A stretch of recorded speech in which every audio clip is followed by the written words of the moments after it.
J'ai rencontré la docteure Béatrice Garcin dans le cadre des ECOS à la faculté de médecine de Bobigny. Elle en sa qualité d'examinatrice, moi en ma qualité de patiente simulée. Simulée. Je m'aperçois de l'ironie de la terminologie quand on en a longuement accusé justement. De simuler des symptômes, d'être une maladie imaginaire, une hystérique. Alors, pas étonnant que j'ai des dispositions à jouer les malades. Jouer la comédie, ça me connaît. C'est un peu comme une seconde nature pour moi. Il paraît. Un peu d'histoire.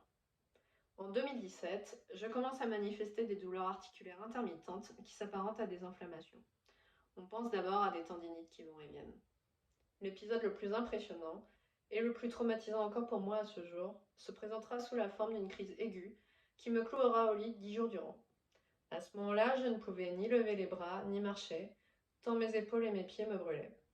Ma cousine, médecin, a dû venir chez moi pour me nourrir car je ne pouvais plus porter une fourchette à la bouche toute seule. Elle me laisse une paire de béquilles au passage et constate, impuissante, mon état. Pour elle, c'est un mystère. À ce moment-là, je suis assez sportive. Je fais du roller derby, un sport de contact, en patin à roulettes et en compétition. À ce moment-là, j'ai 26 ans. Passer du tout au rien à la fleur de l'âge est de façon aussi brutale et non seulement terrifiant, mais aussi très suspect. Je décide d'enquêter. Un bilan sanguin confirme les signes d'une inflammation. Cependant, à l'imagerie, rien. IRM du bassin? Normal. IRM du pied? Normal. Radio-écho de l'épaule? Je vous laisse deviner? Normal. Commence alors une longue période d'errance médicale avec son défilé de soignants et son lot d'incompréhension, d'adressage et de questions laissées sans réponse. Et c'est avec plus ou moins de condescendance et de façon plus ou moins alambiquée que l'on commence à me demander si j'ai bien vécu ce que j'ai vécu, si je n'exagérais pas un peu quand je ne l'aurais pas carrément inventé. Après tout, c'est plus confortable pour un soignant de remettre en doute la santé mentale d'une patiente et de dire qu'elle fabule que d'admettre que les choses vous dépassent. Il faut dire qu'à l'époque, j'avoue, je n'aide pas mon cas, je bataille en parallèle et depuis longtemps avec une dépression. Un détail que j'essaye tant bien que mal de mettre en consultation. Parce que, une femme, dépressive et avec des douleurs qui ne s'expliquent pas, la tentation de la traiter d'hystérique est forte, et je le sais. Mais l'omission ne dure qu'un temps. Il suffit qu'on me demande si ça va la vie en ce moment, si je ne serais pas un peu fatiguée. Une baisse de régime, non, ça va. Et la famille, les amis, vous êtes isolée, pas vrai, vous êtes une pauvre fille, c'est ça. Ah là là, une vie de merde. Et névrosée par-dessus le marché, alors c'est sûr, elle psychosomatise, elle s'invente des douleurs pour qu'on la plaigne, pour attirer l'attention, pour faire pleurer dans les chaumières, blablabla. Bla bla.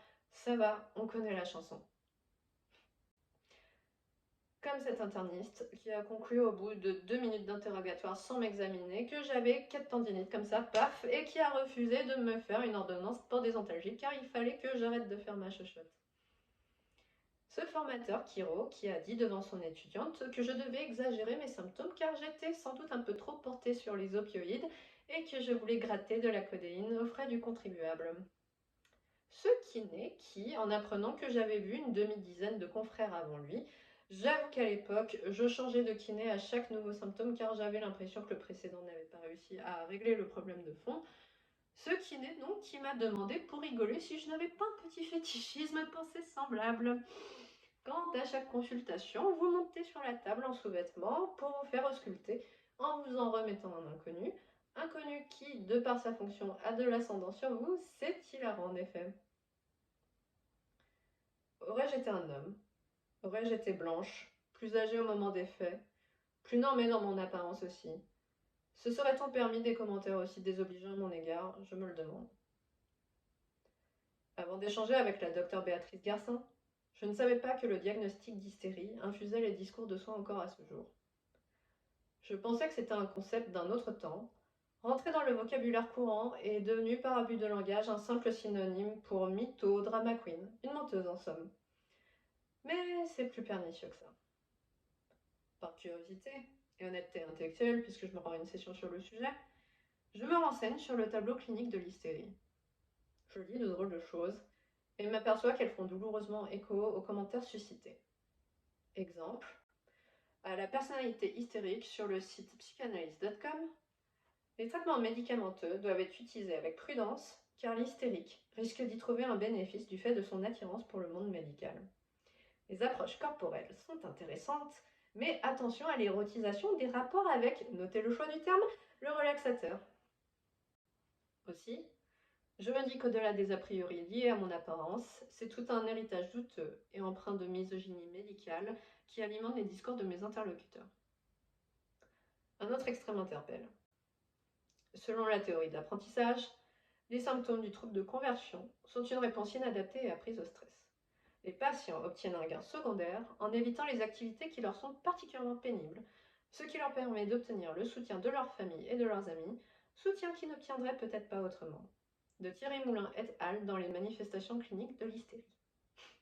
Alors, je ne sais pas si ces personnes souffraient elles-mêmes de douleurs chroniques, mais si c'est le cas, j'ai beaucoup d'admiration pour leur cercle amical et familial parce que personnellement, mes relations à moi se sont largement dégradées à cette époque avec mes proches.